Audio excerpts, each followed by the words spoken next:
回娘家无意间看见我妈和老公宋威的聊天记录，表面上工资每月上交、温柔体贴的老公，背地里竟然找各种理由找我妈要钱。聊天记录里有一张孕检单，宋威和我妈说我怀孕了，我一头雾水。我看着那张和闺蜜上个月发给我的一模一样的孕检单，才恍然大悟。出差提前结束工作，我瞒着宋威悄悄回了一趟娘家。刚进门，我妈就一脸惊讶，眼神不断往我肚子上瞟，一副欲言又止的模样。起初我也没太在意，以为是太久没回娘家，她太激动了。晚饭过后，我发现手机关机了，准备用我妈的手机给宋威报备一声，刚点开聊天界面，就看见一排黄色的转账信息。聊天记录显示，这大半年里，宋威都以不同的借口明里暗里找我妈要钱。看来宋威这大半年里经常让我给我妈多转些钱，美曰其名是孝敬老人，实则最后都进了他自己的口袋。我看了一眼金额，他上交给我1个月的工资，到我妈这里要了几乎双倍回去。我气不打一处来，刚准备打电话给宋威问清楚，就看见上个月宋威发给我妈的一张图片。我点开一看，是一张孕检单，单子上写着我的名字。我一眼就看出来是 P 图，但我妈年纪大了，也跟不上时代，她是看不出来的。妈，欣欣怀孕了，医生说胎儿不稳定，大概率会流产。我们都想要这个孩子，但是医院说保胎要花很多钱。我妈立刻转过去5万块钱。小薇呀，妈这些年存了点钱，你们小两口拿去花，钱不够妈还有，你让欣欣安心保胎。妈，这怎么好意思，这是您的养老钱，你们小两口好好过日子就是妈最大的心愿。妈平时花钱少，你们年轻人才是正需要花钱的时候。宋威客套了几句之后，还是收了转账，说了几句感激的话之后，就开始叮嘱我妈：妈，欣欣怀孕了，情绪不太好，一提起孩子她就伤心失落，欣欣担心保胎要花很多钱，妈暂时先不要在欣欣面前提起孩子。我妈又过了几分钟才回的消息：好，妈知道了，你们小两口的事我不会掺和，小薇你照顾好欣欣就行。放心吧妈。聊天记录戛然而止，我点开那张孕检单，心想我什么时候怀孕了？竟然连孕检单都出来了。我盯着那张越看越眼熟的单据，猛然想起来闺蜜上个月发给我的孕检单。我连忙给手机充电，查看闺蜜发给我的单据，看见2张一模一样的图片，我冷冷一笑，偷吃都偷到我头上了。我给宋威发了条信息，我回娘家了。很快电话就打过来了，我刚接通，宋威着急的声音就传了过来：你怎么回娘家了，也不和我说一声？我陪你一起回去啊，妈年纪大了，你回去多麻烦她老人家，你这样也太不懂事了。欣欣原本相濡以沫的丈夫，如今说出的每句话都让我想要作呕。我忍住内心的不是，冷冷打断：难道我回娘家还要和谁报备吗？我是出嫁了，又不是出家了。意识到我语气中的怒意，宋威这才意识到刚刚自己说的话有多离谱。我不是那个意思，妈年纪大了，总想抱外孙，我这是怕他们催生。而且你回家了，妈还要忙前忙后，老婆，我都是为了你好。近半年我工作忙，加上出差多的缘故，一直没回娘家。每次想回去看看我妈，宋威就以各种理由阻止我回去，原来是暗地里在扮猪吃老虎，怕这一切败露。我故作消气，随即叹了一口气。我妈确实年纪大了，刚才竟然还旁敲侧击问我孩子的情况。你说我都没怀孕，哪来的孩子？电话那头的呼吸明显加重，说话都有些结巴。是啊，妈真的是年纪大了。那你怎么说的？妈还说什么没？我故意拖了长音，听着听筒那边越来越重的呼吸音，只觉得讽刺。倒也没说什么，就是想着多给妈赚一点钱，没时间陪她，至少物质生活让她过得好一些。宋薇一听这话，整个人都放松下来了，连带着说话都不打颤了。好啊，老婆，我都听你的，毕竟那是咱妈。我挂断电话就给宋薇发信息，说是工作还没有完成，明天又要赶回公司。宋薇一阵嘘寒问暖的信息发过来，我只觉得恶心透顶。为了不被他发现异常，我像往常一样回复了他。到了第二天晚上，果然宋薇又借着其他的理由找我妈要钱，我模仿着我妈的语气给她转了1万。晚上闺蜜朋友圈里晒男朋友转账1万块，配文她说给我她的心，也要给我她的心。我妈前前后后给宋薇转的钱差不多有10万，我将这些账暗记在心里，总有一天要向那对狗男女一点点讨回来。随后我将这件事告诉我妈，我妈听后怒火中烧，恨不得立马冲过去将宋薇千刀万剐。妈，您别生气，千刀万剐都便宜了他们，一定要他们付出代价才行。我妈红了眼眶，抱着我满脸心疼。欣欣，你受委屈了，妈当初就不该同意这门婚事。我喉头一阵酸涩，当初我自由恋爱，向父母保证宋薇是个好丈夫，一切的因果都由我而起，现在我也会亲手结束。我让我妈继续装作不知道的样子，但是宋薇再找她要钱，一定要告诉我。很快我就按照出差到期的时间回了家。回家之后，宋薇对我比往常更加体贴了。我和宋薇是在大学认识的，当初我情窦初开，加上宋薇体贴本分的性格，很快我们就坠入爱河。恋爱后也顺理成章结了婚，婚后的生活也一直甜蜜幸福。她还是一如既往的体贴细心，每晚都按时回家。婚后每月工资都全部上交，就连自己吃饭的钱都用我开的亲属卡，可以说是给足了我安全感。如果不是亲眼看见那张孕检单，我大概永远都不会相信表面上温柔体贴的丈夫，暗地里早就已经和我的闺蜜勾搭在一起。和闺蜜沈秀的聊天记录还停留在她给我发孕检单那里。闺蜜未婚先孕，但是一直不说孩子父亲是谁。据说有男朋友，但我从未见过。那晚看见她的孕检单，我打去电话，苦口婆心劝说她，一夜最终无果。宋薇最后黑着脸说我不该去管她的私事，毕竟都是成年人了。我原本以为她是劝我不要再管她这种小脑萎缩的行为，现在看来是不想让我掺和他们的地下情。说不难过是真的，该流的泪在娘家那几天也已经流光了。但我深知爱人的前提是先爱自己，我即便是再恋爱脑，如今也该清醒了。当着我的面偷人可真有意思，垃圾就应该待在垃圾桶里才对。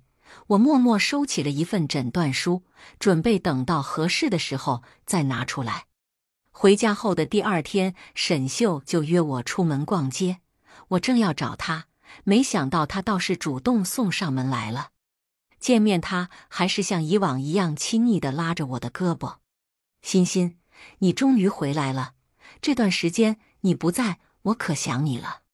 听到这句话，我只想作呕。若不是这次回娘家发现了真相，估计我还在被这对奸夫淫妇耍得团团转。我不动声色，没有表现出异样，依旧像往常一样搭着话。小秀，我看见你朋友圈了，看见你男朋友对你那么好，我就放心了。沈秀故作不明白，随后又一脸娇羞的表情，眼里还闪烁着胜利者的光芒。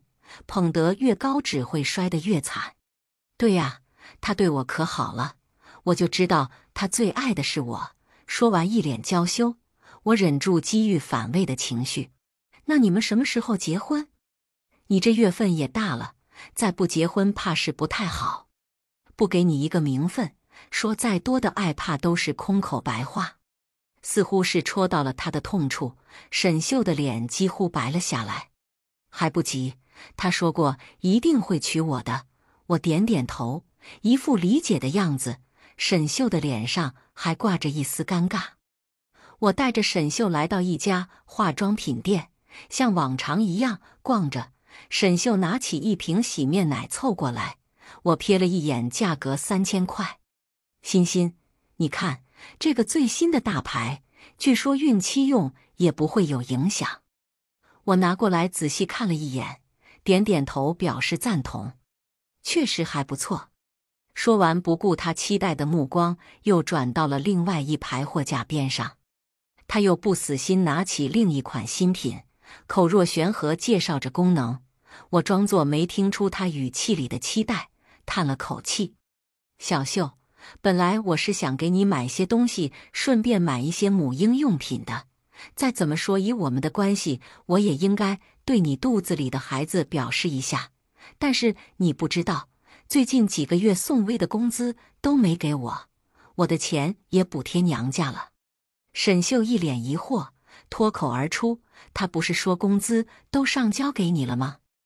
我故作疑惑看向他，沈秀意识到说漏了嘴，脸色白了一瞬，又结结巴巴开口：我的意思是，你不是说他是模范丈夫，工资月月上交吗？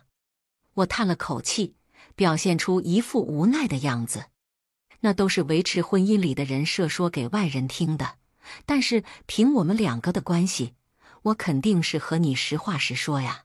沈秀沉思了一会，不知道想到了什么，原本脸上的笑意一点点暗淡。我忽略他脸上的表情，拉着他走到另一排化妆品架。小秀，你说过等你有钱了要包养我的，我现在手里没有钱，你应该会给我买的吧？沈秀脸上的表情僵住了，结结巴巴地开口：欣欣，你也知道我怀孕了，你不会要说你没钱吧？小秀，前几天你男朋友不是还给你转了1万块钱吗？你说你男朋友对你那么好，肯定不会只给这些吧？还没等他说完，我就打断了他。导员看到这边的情况，往我们这边走。我早已经从货架上拿了几样最贵的化妆品塞到导员手里，推着沈秀去结账。小秀，你就别推脱了，之前都是我给你买的，这次我没钱，你不会不愿意给我买吧？之前我识人不清，将沈秀当作闺房密友，心疼她没钱也没有依靠，买化妆品护肤品都会给她也买一份，如今是时候让她还回来了。说完，我一脸受伤看着他，眼眶也红了。一旁的导员打量着沈秀：怎么会呢？沈秀一脸尴尬，只好跟着导员一起去结账。我到的时候，沈秀已经付完钱了，似乎还在和谁打电话。他说：你没上交工资，你骗我说你没钱。你知不知道，看到我过来，他急匆匆挂掉电话，转而又当作什么事都没有发生一样。宋薇是在我们逛服装店的时候到的，彼时沈秀刚好看中了一件裙子，拿出手机刚准备发信息的时候，抬头正好和宋薇对上。还是我有先见之明，提前就发信息把他的金主请到现场了。我忽略他眼里的错愕，走到宋薇身边，挽住她的胳膊，亲昵地靠在她身上。由于平时本来就有的恩爱人设在外，所以我的举动并不会显得突兀。宋薇的身体机不可察地僵硬了一瞬，沈秀的表情僵在脸上，但为了不被我察觉，还是努力堆出一个假笑。老公，我看中了一件裙子。我用着发嗲的声音摇晃着宋薇的手臂，心里强忍着差点吐出来的不适感。宋薇很受用，估计介于情人在场的原因，不能表现得太沉迷。哪一条？老公给你买。我扭捏着瞥了一眼沈秀，有些不好意思。宋薇的眼神在我们两人身上打转，眼里流露出一丝慌乱。这就承受不住了。我心里冷笑，还以为你们能多沉住气。我指着沈秀刚刚喜欢的裙子，看着宋薇。宋薇应该还不知道这正是自己的小情人喜欢的东西，她内心还沉浸在庆幸我没有发现他们奸情的情绪之下，看着我宠溺一笑。老婆皮肤白，穿这条裙子一定很好看，买了。突如其来的表白和宠溺大多建立在心虚作祟之下。话音刚落，沈秀的表情碎裂了。沈秀属于天生皮肤有点黑的那种类型。宋薇说我皮肤白适合这条裙子，无疑是在打她的脸。她声音里染着哭腔：欣，那明明是我先看上的，你为什么要和我抢？我故作疑惑，随后又像明白过来一样，眼眶红了。小秀，我不知道你也喜欢这条裙子，你没有说过，我还以为你不喜欢。沈秀不甘心地看着我，眼神却不经意往宋薇身上瞥。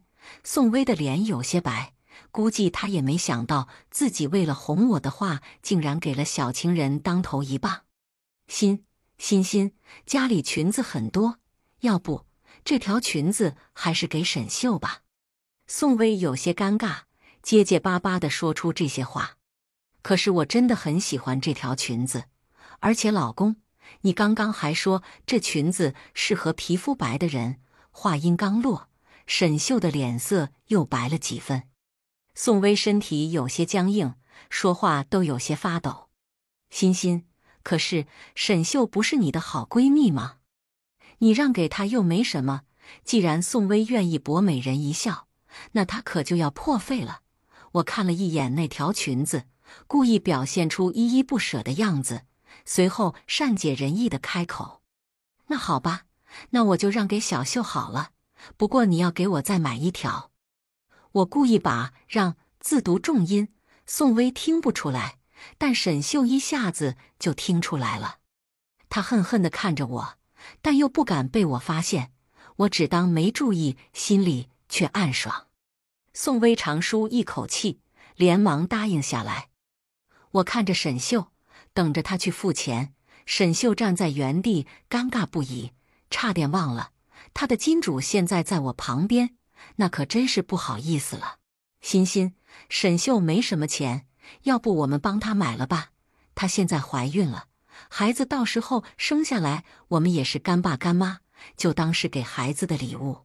宋薇之前就明里暗里要我给沈秀买东西，美约其名让我搞好关系，帮衬一下闺蜜，实际上和她暗度陈仓，还想坑我的钱。我在心里冷笑，表面上楚楚可怜。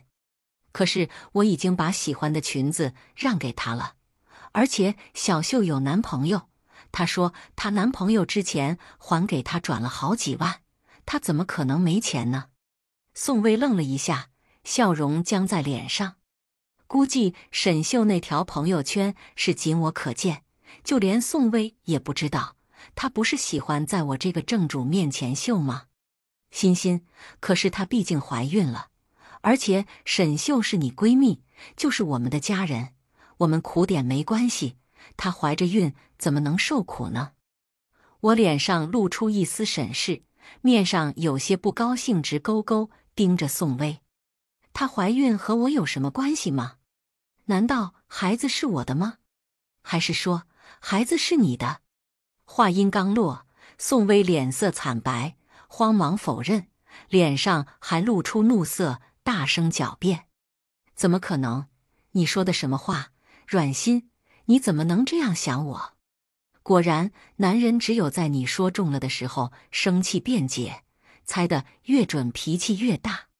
沈秀脸色苍白，眼眶瞬间就红了。欣，你怎么能这么说呢？宋薇她也是好心，我们不是好闺蜜吗？你怎么能这么想我们？一旁已经有人围了过来，宋薇走到我身边，语气十分不好，她压低声音：阮心，你现在赶紧向沈秀道歉，你现在怎么这么无理取闹了？是不是我平时把你惯坏了？我看着沈秀幸灾乐祸的表情，不顾众人审视的目光开口，眼泪也瞬间滴落。对不起老公，我不知道她也喜欢这条裙子，我不该和她抢，毕竟她怀着孕，我们给她花钱是应该的，你照顾她的情绪也是应该的。周围群众一脸吃瓜的表情。原配在丈夫的逼迫下给另一个女人让东西，竟然还要给她付钱，怎么听都瓜味浓浓的。更有甚至眼神已经在两个人之间疯狂打量。宋薇脸色大变，声音也提高了几分贝：你胡说什么？一旁的店员看不下去了，出来作证，看着宋薇也是一脸鄙夷。你们刚刚的对话很多人都听见了，真没见过这么怂的男人，敢做不敢认。确实又当又立，劝这位小姐姐注意一下老公和闺蜜的关系。宋薇脸色铁青，看向我还准备说些什么的时候，我已经将衣服塞到沈秀的手里，眼神里都是悲伤。秀秀，对不起，我没钱，我让宋薇给你买好不好？宋薇在一旁还想说点什么，但看见众人的眼神之后，又生生咽下准备出口的话。最后宋薇也只能忍痛买下那条裙子，毕竟牛是她吹的，钱怎么也轮不到我来付。不过付钱的时候，她的表情可不太好。转身我就去店里找了一条上万的裙子，还是宋薇付的钱，毕竟她答应给我买，那么多人在旁边听着呢。沈秀看我的眼神仿佛要把我吃了，等我看向她的时候，她又露出那副楚楚可怜的眼神，我就当没看见。不过今天的心情大好。到家之后，宋薇一改在外面的态度，过来向我道歉，继续她的破，说是看在她是我闺蜜的面子上才想帮她。我假意表现出内疚并且理解她的样子，就去厨房做饭了。毕竟她现在更需要哄的另有其人。果然，没过多久，宋薇的手机就响了。宋薇看了厨房一眼，就匆匆躲进卫生间。我轻手轻脚走到门口，听见里面传来宋薇急忙解释的声音：我的钱真的给他了，你怎么不相信我？电话那头说了什么我没有听清，宋薇紧接着就回答：再给我一点时间好不好？毕竟钱都在他那，车房也是写的他的名字，车房都是我自己全款买的。看来这两人是打起我财产的主意了。谁让比起宋薇这个出轨劈腿男，还是我平日里傻白甜的样子更值得让人相信。宋薇又哄了几句，匆匆忙忙挂了电话。她出来时，我已经回到厨房里。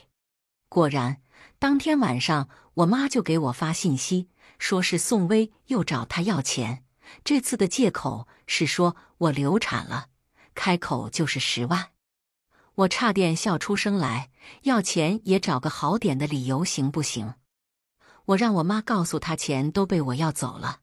果然，没多久宋薇就找过来了。欣欣，你为什么把妈的钱都要走了？你知不知道妈她年纪那么大了，要花钱的地方很多，她可是你妈。宋薇有些生气，演得一副孝顺女婿的模样，我都差点信了。你怎么知道我拿了妈的钱？我用审视的眼神看着宋薇，宋薇立马慌乱起来，语气缓和了不少。我今天给妈打电话的时候，她告诉我的。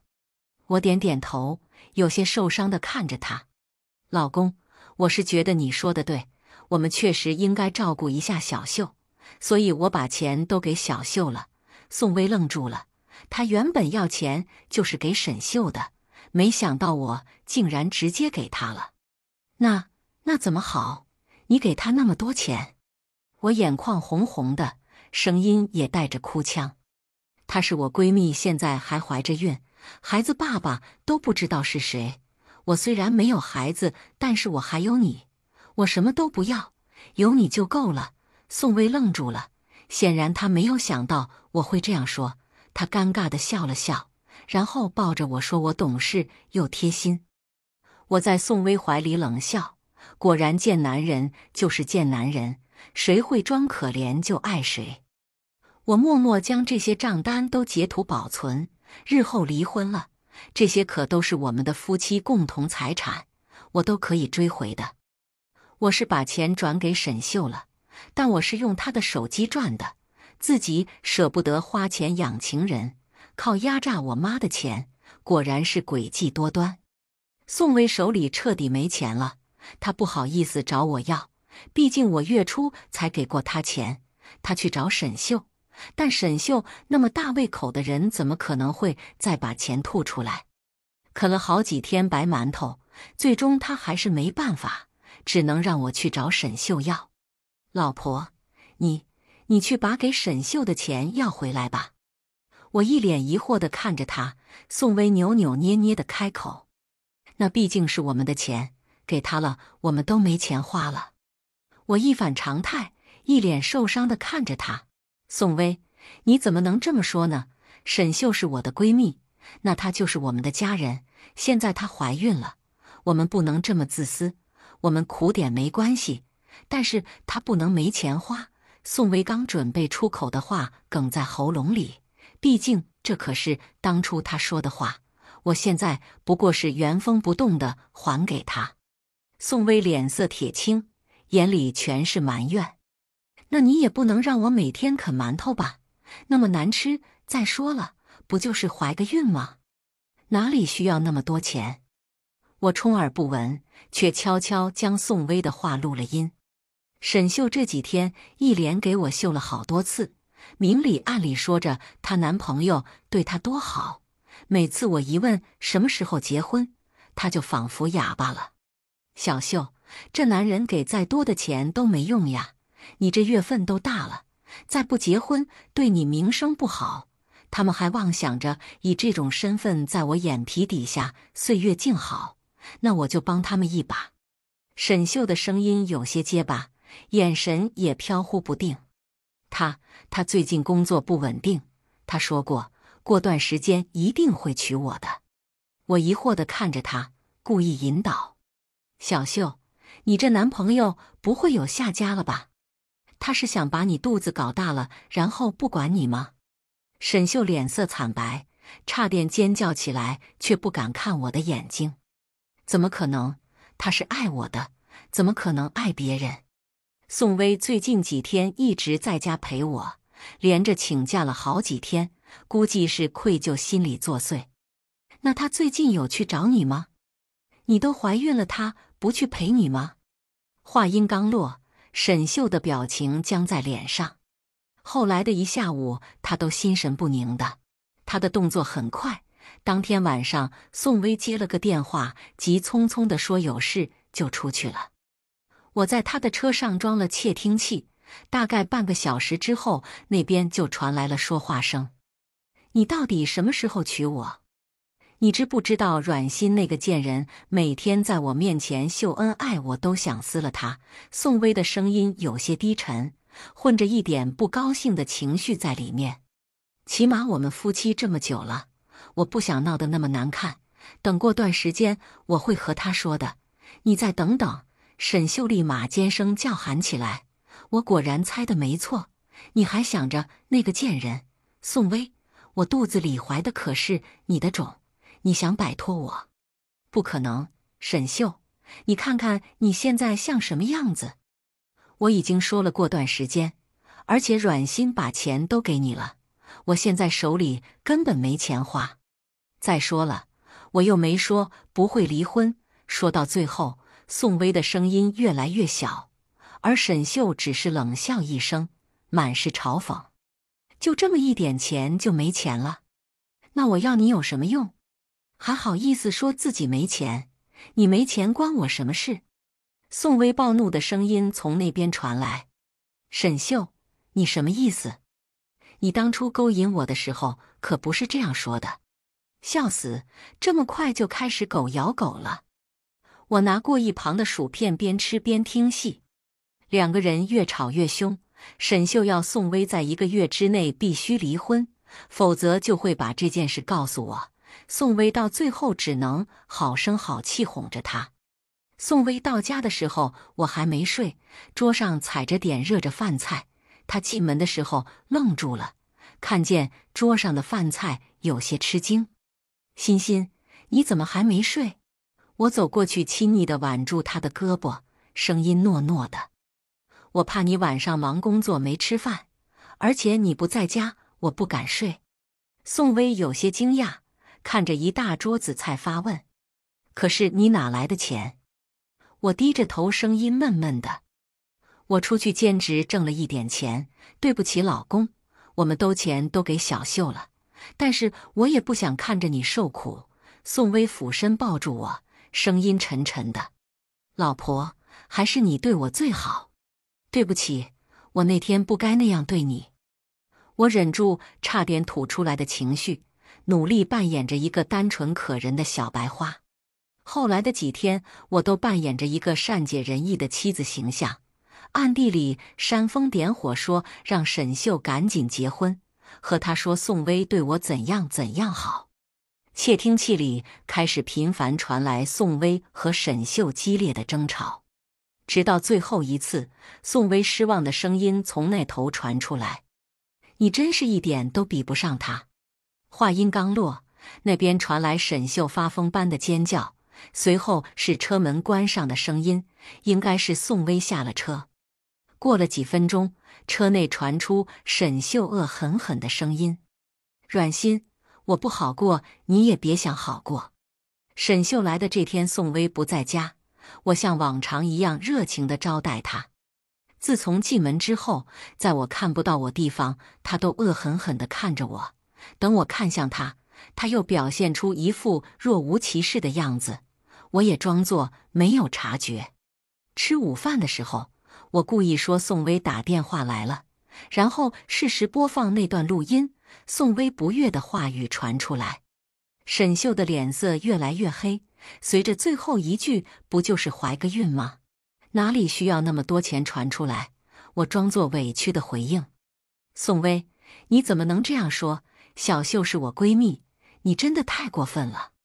说完，我一脸受伤地看着沈秀，然后拼命道歉：对不起小秀，我没想到她竟然会这样说，你放心，我会一直站在你这边的。沈秀脸色铁青，却还是硬着头皮挤出一个笑容。我转过头，差点笑出声，看来又有好戏看了。果然，晚上宋薇回来的时候，脸上有些伤。宋薇借口说是摔了一跤，我装作满眼心疼的样子给她擦药，之后转身在厨房忙前忙后。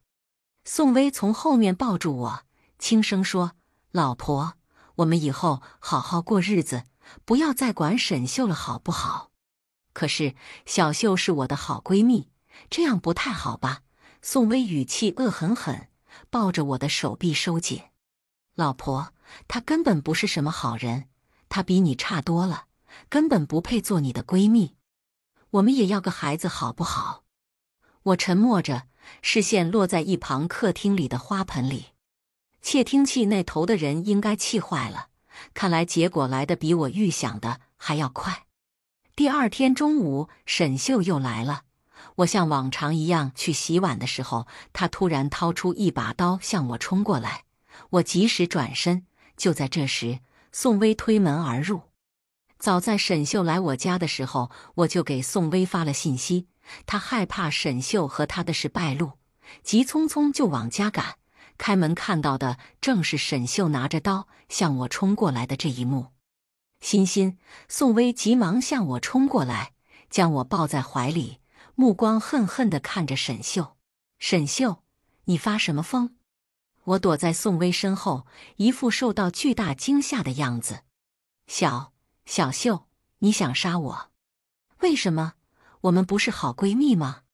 沈秀没想到宋薇会回来，看着宋薇将我护在怀里，她眼里红红的。我是疯了，我被你们逼疯了。实话告诉你吧，我肚子里的孩子是宋薇的。软心，我不好过，你也别想好过。宋薇大惊失色，手忙脚乱过来将我搂在怀里。不是的，欣欣，不是他说的那样的，你相信我。我的眼泪一下就出来了，脸上满是失望。小秀，你讨厌我可以，但是你不该离间我们夫妻。宋薇对我那么好，她怎么可能那样对我？沈秀仿佛疯魔了一般，指着宋薇哈哈大笑。宋薇，你敢说我肚子里的孩子不是你的？要不要我们现在就去做个亲子鉴定？宋薇脸色苍白，嘴唇颤抖着，看向我的眼神里也是前所未有的恐慌。老婆，你相信我，我不是这样的。还没等宋薇说完，我看向沈秀，声音冷冷的。宋薇根本就没有生育能力，你想找背锅的，也应该擦亮眼睛。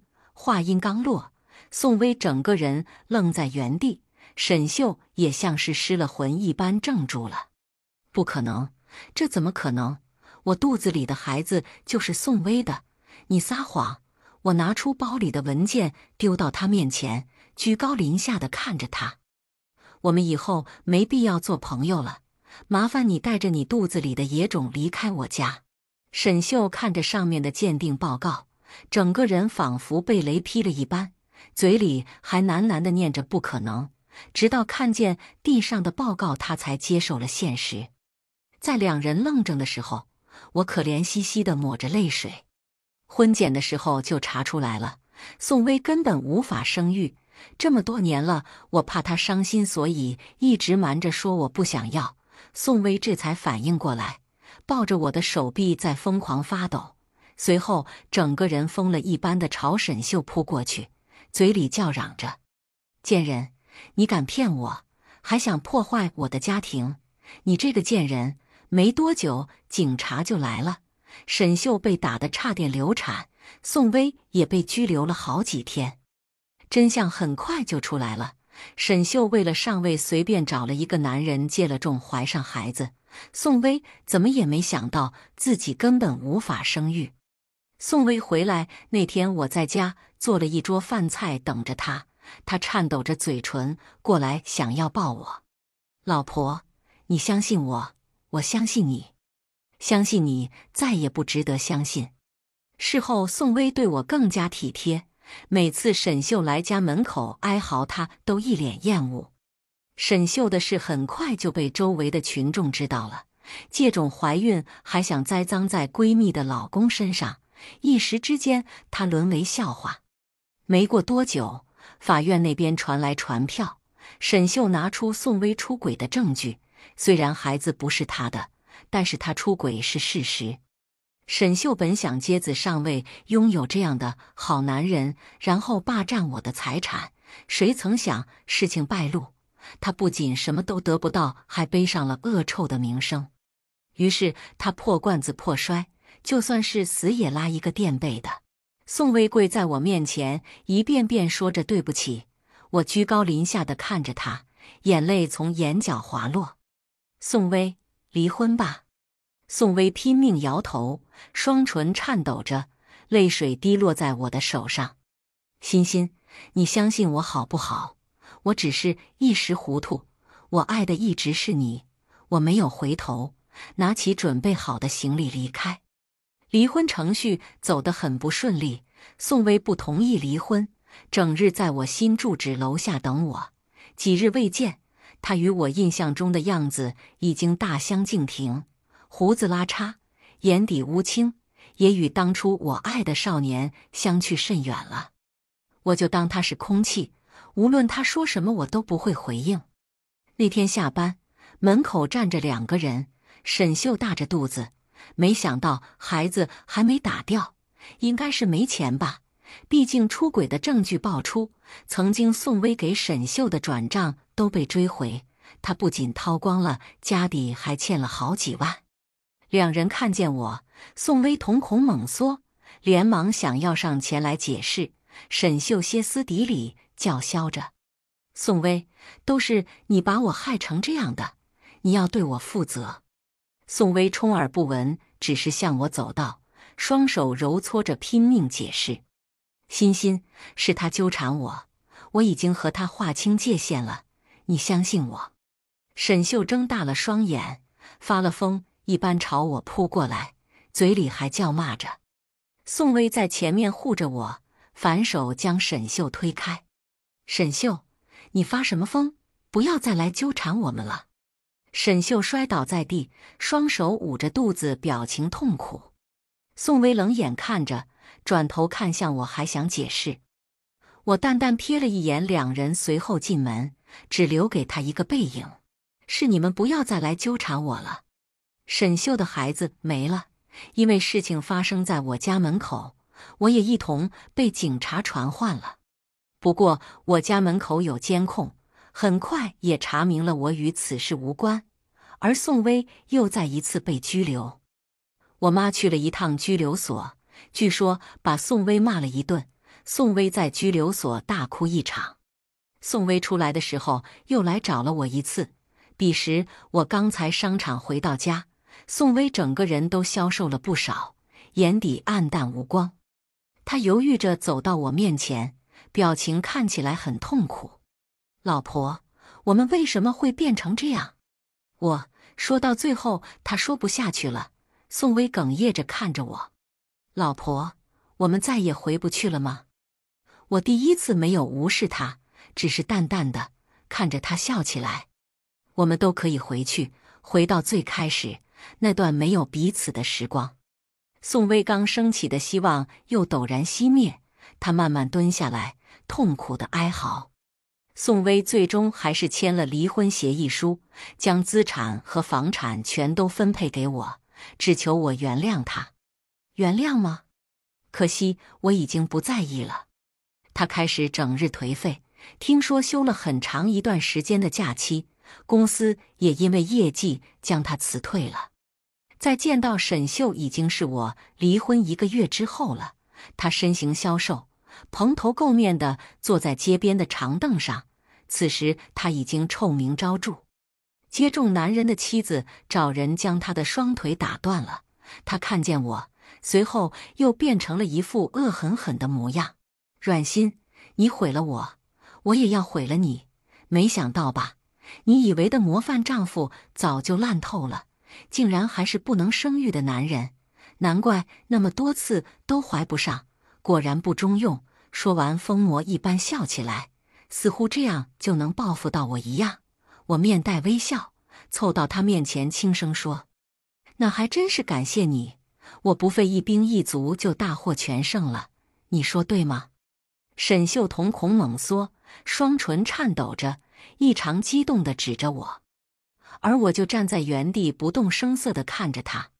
阮心，原来你早就知道了，你个贱人，你是故意的，你这个贱人。我不顾他的哀嚎，笑着说：宋薇不是你想要的模范丈夫吗？现在让给你了，不用谢了。说完，我头也不回地离开了。沈秀在身后叫骂着，只可惜他双腿残疾，身体一歪就摔倒在地上，又痛苦地哀嚎。转身离开的同时，旁边小巷里站立的身影一顿。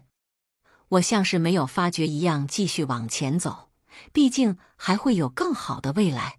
至于有些人，就在自己的世界里慢慢发烂吧。